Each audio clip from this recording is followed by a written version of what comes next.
स्वागत है आप सभी का शिफ्ट 24 में। मैं हूं गरिमा रितेश और राजस्थान के हर कोने से जुड़ी सभी तमाम अहम खबरों को लेकर हम हाजिर हैं आपके सामने खबरा राजस्थान रे। तो शुरुआत करेंगे खबरा राजस्थान रे की। सीएम गहलोत ने की वैक्सीनेशन अभियान की समीक्षा। आरएस 2018 में महिलाओं का दबदबा, झुंझुनू की मुक्ता राव टॉपर। कोटा दक्षिण महापौर सफाई करवाने के लिए उतरी नाले में। पूर्व भाजपा प्रदेश अध्यक्ष मदन लाल की जयंती मनाई गई। कोटा में बनाएंगे बेहतरीन आधुनिक सुविधायुक्त एयरपोर्ट।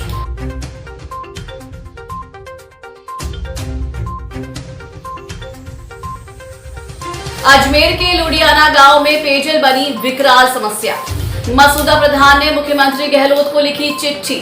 आरोपों के घेरे में हिंदुस्तान जिंक की आगूजा माइंस। भाजपा जांच समिति को झालावाड़ में प्रवेश करने से रोका। अनजान बेटी के दर्द को फर्ज समझकर की एसडीपी डोनेट। और अब जानेंगे खबर विस्तार से।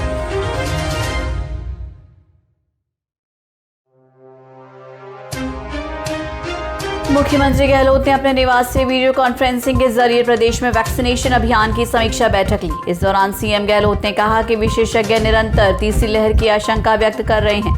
हमें सावधान रहना होगा, लापरवाही के लिए कोई गुंजाइश नहीं है। राजस्थान लोक सेवा आयोग द्वारा आयोजित की गई आरएस संयुक्त प्रतियोगी परीक्षा 2018 का मंगलवार रात फाइनल रिजल्ट जारी कर दिया गया। परीक्षा में झुंझुनू की मुक्ता राव ने टॉप किया है। दूसरे नंबर पर टोंक के मनमोहन शर्मा और तीसरे नंबर पर जयपुर की शिवाक्षी खांडेल है।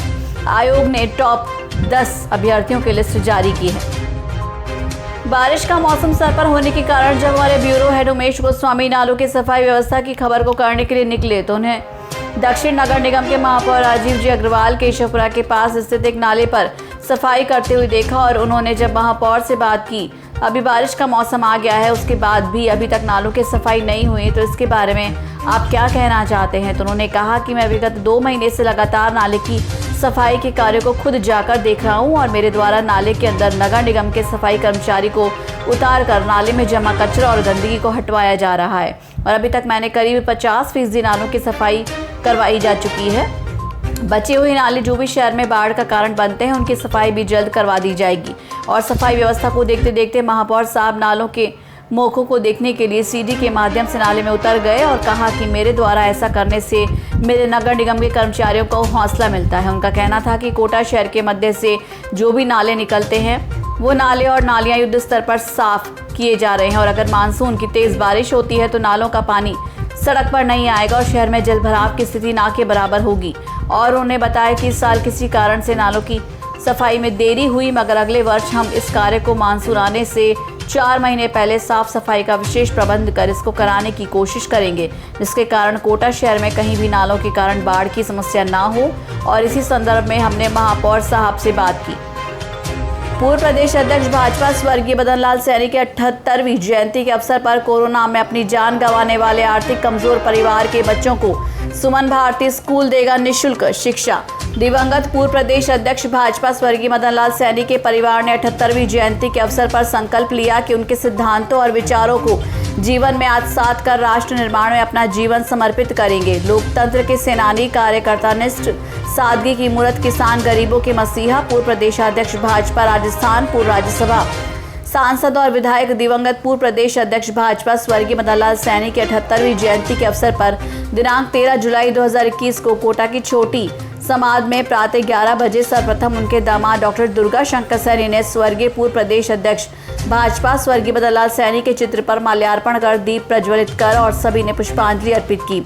मास्क वितरण कर सभी को सैनिटाइज कर औषधि पौधरोपण किया गया। इस अवसर पर स्वर्गीय श्री मदन लाल सैनी के परिवारजन उनके आदर्श सिद्धांतों को जीवन में आत्मसात कर आमजन कार्यकर्ताओं की सेवा कर राष्ट्र सेवा सर्वोपरि होगी हमारा संकल्प, धर्म और कर्तव्य है। आधुनिक राजनीति में आदरणीय मदन लाल सैनी को उनकी सादगी, कर्तव्य परायणता भाजपा में शिखर पर पहुंचकर भी एक कार्यकर्ता की तरह थैला लेकर चल पड़ते थे। आधुनिक राजनीति में मिसाल है और हमेशा हम सबके लिए प्रेरणादायक रहेंगे।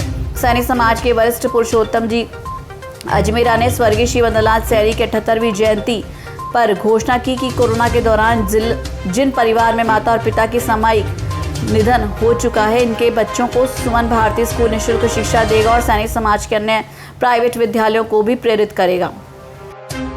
केंद्रीय नागरिक उड्डयन मंत्री ज्योतिरादित्य सिंधिया ने मंगलवार को लोकसभा अध्यक्ष ओम बिरला से उनके घर पर मुलाकात की। इस दौरान सिंधिया ने कहा कि कोटा में बेहतरीन आधुनिक सुविधायुक्त ग्रीनफील्ड एयरपोर्ट का निर्माण करवाया जाएगा। हाल ही में केंद्रीय कैबिनेट मंत्री बने ज्योतिरादित्य सिंधिया मंगलवार सुबह लोकसभा अध्यक्ष बिरला से शिष्टाचार भेंट की। बिरला ने सिंधिया को नए दायित्व के लिए शुभकामनाएं देते हुए कहा कि उड़ान योजना से देश के अनेक छोटे शहर अब हवाई सेवा में जुड़ चुके हैं। उन्होंने उम्मीद जताई कि सिंधिया के नेतृत्व में हवाई सेवा की सुविधा का तेजी से विस्तार होगा। इस दौरान दोनों के बीच कोटा में नए ग्रीनफील्ड एयरपोर्ट को लेकर भी चर्चा हुई। सिंधिया ने बिरला को आश्वस्त किया कि कोटा में एयरपोर्ट का निर्माण उनकी प्राथमिकता रहेगी। वो जल्द ही मंत्रालय के अधिकारियों से कोटा के विषय में विशेष बैठक करेंगे। राजस्थान सरकार से भी कहा जाएगा कि वो बिना शर्त नए एयरपोर्ट के लिए चिन्हित भूमि को एयरपोर्ट अथॉरिटी ऑफ इंडिया को हस्तांतरित करे। सिंधिया ने कहा कि उनका प्रयास रहेगा कि कोटा में आधुनिक सुविधाओं युक्त बेहतरीन एयरपोर्ट का निर्माण किया जाए। एयरपोर्ट आने से शैक्षणिक नगरी की उन्नति में तेजी आएगी। उन्होंने मार्गदर्शन के लिए लोकसभा अध्यक्ष बिरला का आभार भी जताया। अजमेर जिले के मसूदा विधानसभा क्षेत्र में भीषण गर्मी के चलते आमजन पेयजल को लेकर परेशान है। क्षेत्र के लुडियाना गांव में पीने के पानी की समस्या ने विकराल रूप ले लिया है। चुप 24 न्यूज से हमारे खोजी मनमौजी दबंग बाइक रिपोर्टर रॉक्शा इरफान अली देशवाली की रिपोर्ट के अनुसार ये गाँव आज पीने के पानी के लिए मोहताज है। ज्यादातर हैंडपंप खराब हैं, कहाँ कुएं सूख चुके हैं। गांव में पानी की टंकी तो है लेकिन उसमें पानी नहीं आता। हैंडपंप के फ्लोराइड युक्त पानी से लोगों के स्वास्थ्य के साथ खिलवाड़ हो रहा है। ऐसे में ग्रामवासी महंगे दामों पर पानी के टैंकर्स डलवाने को मजबूर है। गांव में बीसलपुर परियोजना की 3 टंकियां होने के बावजूद जलदाय विभाग द्वारा समय पर पेयजल आपूर्ति नहीं की जा रही। ऐसे में ग्रामीणों ने चेतावनी दी है कि अगर प्रशासन द्वारा समय रहते पेयजल समस्या को नहीं सुलझाया गया तो जल्द ही एक बड़ा जन आंदोलन किया जाएगा। ग्रामीणों को अब केवल मसूदा प्रधान श्रीमती मीनू कंवर सुरेंद्र सिंह राठौड़ से ही उम्मीदें हैं। प्रधान जी ने लोडियाना में व्याप्त पेयजल समस्या पर एक्शन लेते हुए सहायक अभियंता विजयनगर जन स्वास्थ्य अभियांत्रिकी विभाग और अधिशासी अभियंता ब्यावर को फोन पर दिशा निर्देश दिए कि इस पेयजल समस्या का फौरन समाधान किया जाए, अन्यथा होने वाले जन आंदोलन की जिम्मेदारी विभाग की होगी। राजस्थान के हृदय कहे जाने वाले अजमेर जिले की प्रगतिशील पंचायत समिति मसूदा इन दिनों एक के बाद एक विकास योजनाओं के क्रियान्वयन में व्यस्त है। जहां एक और राज्य की बाकी पंचायत समितियां आपसी झगड़े, विवाद, भ्रष्टाचार, राजनीतिक खींचतान और सामाजिक गुटबाजी का शिकार है, वहीं मसूदा पंचायत समिति प्रधान श्रीमती मीनू कंवर सुरेंद्र सिंह राठौड़ के कुशल नेतृत्व में विकास पथ पर सतत अग्रसर है। हमारे खोजी मनमौजी दबंग बाइक रिपोर्टर रॉक्शा इरफान अली देशवाली से हुई बातचीत में मसूदा प्रधान ने बताया कि उन्होंने हाल ही में माननीय मुख्यमंत्री श्री अशोक गहलोत को पत्र लिखकर पंचायत समिति में रिक्त चल रहे पदों पर कार्मिकों की अतिशीघ्र नियुक्ति की मांग की है। गौरतलब है कि ग्रामीण विकास और पंचायती राज विभाग में रिक्त चल रहे पदों की वजह से ग्रामीण क्षेत्रों में विकास कार्य समय पर पूरे नहीं हो पाते, जिससे गरीब तबके को सरकारी योजनाओं का संपूर्ण लाभ समय पर नहीं मिल पाता। ऐसे में कोरोना काल के दौरान मसूदा प्रधान का ये कदम वाकई काबिल तारीफ है। साथ ही अन्य जनप्रतिनिधियों के लिए भी ग्रामीण विकास प्रबंधन को लेकर ये कदम एक नायाब नज़ीर पेश करता है। इतना ही नहीं, मसूदा प्रधान ने सरकार की तरफ से मिलने वाली तमाम सुविधाएं और वाहन का उपयोग ना करते हुए सच्चाई और ईमानदारी की एक नई मिसाल पेश की है, जो कि मौजूदा भौतिकवादी दौर में काफ़ी दुर्लभ है। सरकार को राजस्व लाभ प्रदान करने के साथ ही पंचायत समिति कार्यालय पर 100% उपस्थिति दर्ज कराकर प्रधान जी ने क्षेत्र के लोगों के दिल जीत लिए हैं। जरूरत है ऐसे राजनेताओं की जो निजी स्वार्थ को त्याग कर जनता जनार्दन की सेवा में हर वक्त तैयार खड़े रहते हैं। अगर इसी तरह हर जनप्रतिनिधि अपनी जिम्मेदारी को संवैधानिक और मानवीय तरीके से निभाने लग जाए तो वो दिन दूर नहीं जब देश का मेहनतकश और मध्यम वर्ग खुशहाली के गीत गाने लगेगा और हमारा प्यारा हिंदुस्तान फिर से सोने की चिड़िया कहलाए जाने लगेगा। शिव 24 मीडिया मसूदा प्रधान की इस प्रगतिशील सोच और विकासशील जज्बे को सलाम करता है। वेदांता समूह द्वारा अधिग्रहित राजस्थान के भीलवाड़ा जिले में स्थित हिंदुस्तान जिंक आगूचा माइंस रामपुरा के खिलाफ हाल ही में पर्यावरण प्रदूषण को लेकर एक परिवाद दर्ज किया गया। नेशनल ग्रीन ट्रिब्यूनल एनजीटी की 7 सदस्यीय टीम आगूचा माइंस के निकट गांव कोठिया में भेरू खेड़ा पहुंच गई है। विजयनगर से हमारे खोजी मनमौजी दबंग बाइक रिपोर्टर रॉक्शा इरफान अली देशवाली ने बताया कि एनजीटी टीम ने गांव पहुंचकर ग्रामीणों और शिकायतकर्ता से मुलाकात कर वहां का हाल जाना। शिकायतकर्ता ने एनजीटी द्वारा गठित टीम के सदस्य और केंद्रीय प्रदूषण नियंत्रण मंडल के अधिकारियों को हिंदुस्तान जिंक आगूचा के द्वारा वातावरण को दूषित करने के मामले से अवगत कराया। वहीं ग्रामीणों ने हिंदुस्तान जिंक पर गंभीर आरोप भी लगाए। ग्रामीणों ने बताया कि हिंदुस्तान जिंक माइनिंग का दूषित गंदा पानी उनके खेतों में गांव के आसपास खुले में छोड़ा जा रहा है। दूषित जल होने से सांस लेने में भारी तकलीफ हो रही है, साथ ही जमीन भी बंजर होती जा रही है। कोरोना काल में ग्रामीणों के स्वास्थ्य को लेकर इस तरह की लापरवाही नाकाबिले बर्दाश्त है। गौरतलब है कि काफी समय से आगूचा माइंस में मजदूरों की सुरक्षा को लेकर सवाल उठ रहे हैं। झालावाड़ में हुए कृष्ण वाल्मीकि हत्याकांड की जांच को लेकर भारतीय जनता पार्टी के प्रदेश अध्यक्ष सतीश पूनिया द्वारा गठित की गई 3 सदस्यीय उच्च स्तरीय जांच समिति को झालावाड़ जिला प्रशासन ने जिले की सीमा में प्रवेश करने से रोक दिया है। भारतीय जनता पार्टी के प्रदेश महामंत्री मदन दिलावर की अध्यक्षता में भाजपा के प्रदेश उपाध्यक्ष और कोटा संभाग प्रभारी सांसद सीपी जोशी और राष्ट्रीय सचिव अलका गुर्जर की 3 सदस्यीय जाँच समिति को झालावाड़ में प्रवेश नहीं करने दिया गया। जिला प्रशासन ने झालावाड़ की सभी सीमाओं को सील कर दिया, जिसके चलते समिति के सदस्य झालावाड़ में प्रवेश ना कर सकें। इससे नाराज होकर तीनों नेता रामगंज मंडी के सुकेत से आगे आहू नदी के पुल के बाद प्रारंभ होने वाली झालावाड़ की सीमा पर धरना देकर बैठ गए। शाम 4:15 बजे से श्रीमती अलका गुर्जर, श्री मदन दिलावर और श्री सीपी जोशी तीनों जन आहू नदी पर जिले की सीमा में प्रवेश करने के लिए धरना देकर बैठे हुए हैं। कोरोना के डर से अब आमजन उभरने लगे हैं। सामान्य बीमारियों के लिए लोग अस्पतालों में भर्ती हो रहे हैं। इससे फिर सामाजिक संस्थाओं का कार्य भी अब तेज गति से चलने लगा है। रक्त और प्लेटलेट्स के लिए डोनर पहले से अधिक रफ्तार पकड़ने लगे हैं। पुरुषों के साथ साथ महिला भी पीछे नहीं है। रक्तदान करने के रूप में इंसानियत का भाव मन में लिए जब भी मौका मिलता है, मातृशक्ति खुद को सदैव आगे रखती है। मंगलवार को जेके लोन में भर्ती एक अनजान बहन के लिए इसी तरह एक बहन दौड़ी और जिंदगी बचाने का प्रयास किया। लॉयंस क्लब कोटा टेक्नो के डायरेक्टर और टीम जीवनदाता के संस्थापक संयोजक भुवनेश गुप्ता के अनुसार देनुंदा ग्राम केशव राय पाटन निवासी सुकेंद्र बैरवा का मंगलवार दोपहर कॉल आया। उनकी पत्नी आशा बैरवा प्रसव पीड़ा से जेके लोन अस्पताल में भर्ती और शरीर में प्लेटलेट्स की तेजी से हो रही कमी के चलते इसकी डिलीवरी के लिए ऑपरेशन रुकवाया हुआ है। घबराई अवस्था में तीमारदार ने गुप्ता से एसडीपी की व्यवस्था के लिए मदद की गुहार की। तनावग्रस्त मुद्रा में उसने कहा कि इस शहर में वो किसी को नहीं जानता और उसे एसडीपी के बारे में कोई जानकारी नहीं।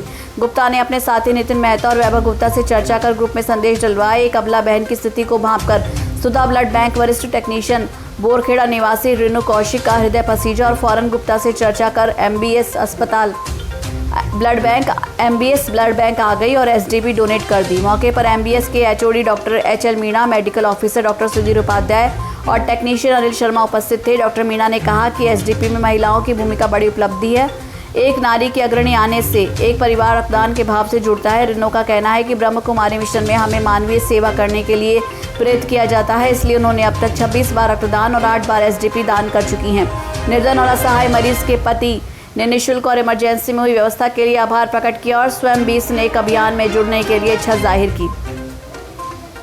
झालावाड़ में कृष्ण वाल्मीकि की हत्या होने से तनाव उत्पन्न होने की स्थिति और जिले में अधिक संख्या में लोगों के जमाव और बाहरी राजनीतिक, सामाजिक, धार्मिक व्यक्तियों के आगमन से आम जनजीवन प्रभावित होने और लोक शांति भंग होने की संभावना को देखते हुए जिला कलेक्टर उज्जवल राठौड़ ने जिले में धारा 144 लागू की है। उन्होंने बताया कि जिले की सीमा में कहीं भी 5 या 5 से अधिक व्यक्ति एकत्र नहीं होंगे। कोई भी संगठन, संस्था या समुदाय सभा नहीं करेंगे और जुलूस नहीं निकालेंगे और नहीं कोई उत्तेजक नारेबाजी प्रदर्शन करेंगे। उन्होंने बताया कि ये प्रतिबंध सरकारी कार्यक्रम, पुलिस निर्वाचन संबंधी और कोविड-19 वैक्सीनेशन कार्यक्रम पर लागू नहीं होगा।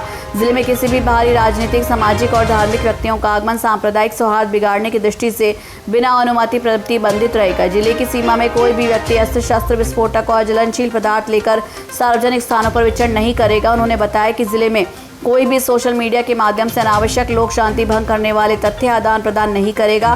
कोई भी व्यक्ति ना तो स्वयं राजकीय संपत्ति को नुकसान पहुंचाएगा और ना ही इसके लिए किसी को प्रेरित करेगा।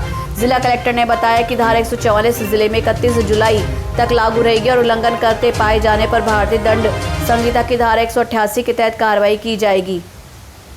कोटा 14 जुलाई नगर विकास न्यास द्वारा दादावाड़ी से केशवपुरा चौराहे तक और विज्ञान नगर से आईएल तक बने फ्लाईओवर में ड्रेनेज का कार्य पूर्ण कराने और फ्लाईओवर ड्रेनेज कार्य में नगर विकास न्यास के अधिकारी और ठेकेदार फर्म द्वारा लापरवाही बरतने वालों पर कार्रवाई की मांग को लेकर मंगलवार को इनकलाब मोर्चा प्रमुख मोहम्मद हुसैन नगर विकास न्यास सचिव राजेश जोशी से मिले।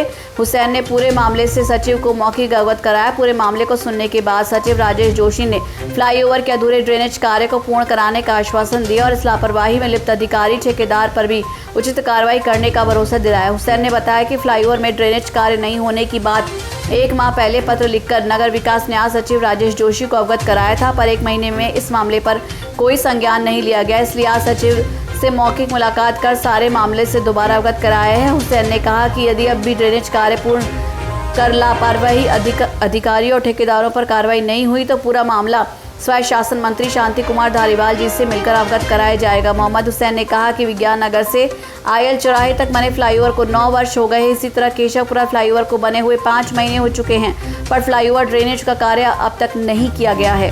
इससे स्पष्ट होता है कि इस घोटाले में नगर विकास न्यास के अधिकारी और ठेकेदार फर्म बराबर के भागीदार है। पुलिस की नाकाबंदी दरा से लेकर झालावाड़ तक सभी नाकों पर पुलिस जाब्ता तैनात। सभी आने जाने वाले वाहनों को किया जा रहा है चेक। कोटा से जाने वाले वाहनों को कनवास होते हुए 12 होते हुए झालावाड़ में प्रवेश करना पड़ रहा है। पुलिस द्वारा सभी वाहनों की चेकिंग सख्ती से की जा रही है, जिससे लोगों को भारी परेशानी हो रही है। 12 जिला कांग्रेस कमेटी और सेवा दल के संयुक्त तत्वावधान में डीजल, पेट्रोल और रसोई गैस की मूल्य वृद्धि के विरोध में आज यहां 4 मूर्ति चौराहे के पास स्थित सूरजभान पेट्रोल पंप के समक्ष कांग्रेस पदाधिकारियों और कार्यकर्ताओं ने धरना देकर विरोध जताया और जमकर नारेबाजी की। इस दौरान विरोध में चलाए जा रहे हस्ताक्षर अभियान के बैनर पर भी कार्यकर्ताओं और अन्य लोगों ने हस्ताक्षर किए। धरना प्रदर्शन में क्षेत्रीय विधायक पानाचंद मेघवाल, नगर परिषद की सभापति ज्योति पारस, कांग्रेस सेवा दल के अध्यक्ष अशरफ देशवाली, जिला कांग्रेस कमेटी के महामंत्री कैलाश जैन, यूथ कांग्रेस के जिला अध्यक्ष शरद शर्मा समेत कई पदाधिकारियों और कार्यकर्ताओं ने धरने को संबोधित किया। विधायक पानाचंद मेघवाल ने कहा कि अंतर्राष्ट्रीय स्तर पर कच्चे तेलों की मांग घटी हुई है, इसके बावजूद भी डीजल, पेट्रोल की बढ़ी हुई कीमतें कम नहीं हो रही। उन्होंने कहा कि भाजपा सरकार महंगाई का नारा देकर सत्ता में आई थी, आज वही महंगाई बढ़ा रही है और देश की जनता को गुमराह किया जा रहा है। उन्होंने कहा कि जब तक बढ़ी हुई महंगाई, डीजल, पेट्रोल की दरें वापस नहीं हो जाती, तब तक कांग्रेस आंदोलन जारी रखेगी। थर्मल प्रशासन द्वारा सरेआम नियमों की धज्जियां उड़ाई जा रही हैं। थर्मल की राख खुले ट्रकों में की जा रही है निकासी। खुले ट्रकों में राख को गीला कर किया जा रहा है राख का लदान। नियम विरुद्ध खुले ट्रकों में थर्मल से ले जाई जा रही है राख। सरमुथरा से बड़ी खबर, अस्पताल में ड्यूटी के दौरान नर्सिंग कर्मी के साथ अज्ञात लोगों ने की मारपीट। नर्सिंग कर्मी काशीराम मीना सरमुथरा अस्पताल में है कार्यरत। सरमुथरा सामुदायिक स्वास्थ्य केंद्र की है घटना। उपखंड में सरकारी कर्मचारियों पर हो रहे हैं लगातार हमले। बीते 3 दिन में अलग अलग विभाग के कर्मचारियों पर हुए हमले। अभी तक तीनों घटनाओं पर किसी भी आरोपी की नहीं हुई गिरफ्तारी। कर्मचारियों में रोष। शुभ 24 रिपोर्टर अमरदीप सेन ने बताया कि राजस्थान प्रदेश कांग्रेस कमेटी के आह्वान पर मंगलवार को ब्लॉक कांग्रेस कमेटी और जिला कांग्रेस सेवा दल के संयुक्त तत्वावधान में केंद्र सरकार के खिलाफ डीजल, पेट्रोल, रसोई गैस की कीमतों के विरोध को लेकर कांग्रेस सेवा दल के जिला अध्यक्ष सूरज सिंह बघेल के नेतृत्व में विरोध प्रदर्शन डीग शहर में किया गया। उन्होंने कहा कि सरकार ने आम आदमी की कमर तोड़कर रख दी है। पेट्रोल 100 रुपये से ऊपर, कांग्रेस सरकार में 60 रुपये से ऊपर नहीं हुआ। इस अवसर पर ब्लॉक कांग्रेस कमेटी के अध्यक्ष भूपेंद्र कुमार शर्मा, भगवान सिंह कोहली, गोपाल प्रसाद शर्मा, देवरानी ललितेश, मिथिलेश कार्यकर्ता मौजूद थे। गांव में जगह जगह कचरे के ढेर लगे होने से ग्रामवासियों में बीमारियों का भय बना हुआ है। नालियों में पानी और कचरा जमा होने से मच्छर पनप रहे हैं, जिससे लोगों में बीमारियों का भय बना हुआ है। लेकिन ग्राम पंचायत मोहनपुरा के सरपंच और जिम्मेदार अधिकारी का इस और कोई ध्यान नहीं होने से लोगों में काफी रोष है। जबकि केंद्र सरकार स्वच्छ भारत मिशन के लिए करोड़ों रुपए खर्च कर रही है, वहीं मोहनपुरा ग्राम पंचायत द्वारा केंद्र सरकार द्वारा चलाए जा रहे स्वच्छ भारत मिशन की जमकर धज्जियां उड़ाई जा रही हैं। वहीं संपूर्ण मोहनपुरा गाँव की नालियां क्षतिग्रस्त हो रही हैं, जिससे भी लोगों में हादसों का भय बना हुआ है। नैनवा शहर में हर सप्ताह में 3 दिन होगी प्रत्येक जोन में जलापूर्ति। मानसून की बेरुखी से शहर में गहराने लगा पेयजल संकट। पाई बालापुरा बांध सूख जाने से पानी का वाटर लेवल हुआ कम। शहर की जलापूर्ति को लेकर पीएचडी अधिकारियों ने बनाया प्लान। प्रत्येक जोन में जलापूर्ति के लिए वार तय किए गए हैं। पीएचडी के जेईएन नैनवा ने बताया कि वर्तमान में पीएचडी पर 14 लाख लीटर पानी रोजाना मिल रहा है, जबकि नैनवा शहर में 4200 करीब कनेक्शन है, जिनकी जलापूर्ति के लिए रोजाना 20 लाख लीटर पानी की जरूरत है। वहीं पाई बालपुरा बांध पर लगे करीब 15 नलकूप में से केवल 7 नलकूप से ही पानी आ रहा है और 8 नलकूप कुछ देर में ही खाली हो जाते हैं, जिससे उचित मात्रा में पानी नहीं मिल पाता। वहीं वर्तमान में नैनवा शहर की जलापूर्ति के लिए पीएचडी में बने जलाशय पर करीब 150 टैंकर रोजाना डलवाकर शहर की जलापूर्ति की जा रही है, लेकिन फिर भी बांध के नलकूपों से पानी की आवक कम हो जाने के कारण अब नैनवा शहर में सप्ताह में 3 दिन में प्रत्येक जोन में जलापूर्ति होगी। लाखेरी में भारतमाला परियोजना के तहत बन रहा एक्सप्रेसवे के निर्माण के दौरान मिट्टी में दबने से एक मजदूर की मौके पर ही मौत हो गई। मृतक का नाम शंकर, पिता उरांव निवासी, उम्र 22 साल, छत्तीसगढ़ के चतरा जिले के सारथा थाने सोयाटांड का निवासी है। पुलिस ने बताया कि परियोजना के तहत बालापुरा गांव के पास मिट्टी डालने का कार्य चल रहा था। सुबह 3:30 बजे डंपर पर मिट्टी डाल रहा था। युवक डंपर में मिट्टी खाली करने का काम करता था।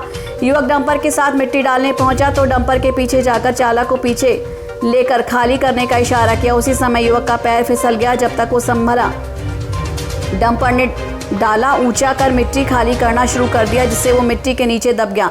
दम घुटने से युवक की मौके पर ही मौत हो गई। युवक को अस्पताल लाया गया, जहां चिकित्सकों ने उसे मृत घोषित कर दिया। पुलिस ने डंपर चालक के विरुद्ध मामला दर्ज कर जांच शुरू कर दी। शव का पोस्टमार्टम करा शव परिजनों को सौंप दिया गया। तो फिलहाल के लिए खबरों राजस्थान में बस इतना ही। देश और दुनिया की सभी तमाम अहम खबरों को जानने के लिए आप जुड़े रहिए शुभ 24 के साथ, क्योंकि शुभ 24 पर जारी है खबरों का सिलसिला। नमस्कार।